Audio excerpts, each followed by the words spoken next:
కబ్జాదారులకి ఇంత కూడా భయం లేదు. ఏం చేస్తారా మీ రిపోర్టర్లు, 4 రోజులు పేపర్లు వేస్తారు, తర్వాత వెళ్ళిపోతారు.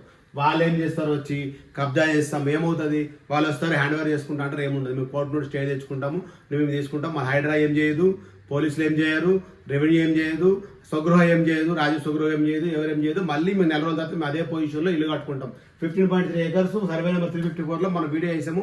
హైదరాబాద్ వెళ్ళి మొత్తం డిమాలిషన్ చేయడం జరిగింది. వాళ్ళు ఏమంటారు, మీ వాళ్ళు ఏమవుతుంది, ఏం జరుగుతుంది, మళ్ళీ 4 రోజుల తర్వాత ఎవరి పైసలకి ఇస్తాం, మళ్ళీ మేము సేమ్ కబ్జా చేసుకుంటాం, పొజిషన్ చేసుకుంటాం. మేము 2011 నుండి అందులో ఉన్న ఏం బీక్తారా అంటున్నారు కబ్జాదారులు.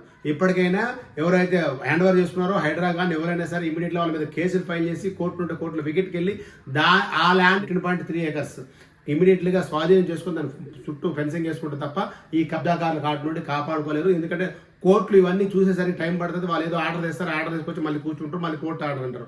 అందుకొరకు హైడ్రా ఇమీడియట్లీగా దీని మీద అంటే ఏదైతే మొత్తం ఫెన్సింగ్ చేయాలని మన ఛానల్ను కోరుకుంటున్నాం.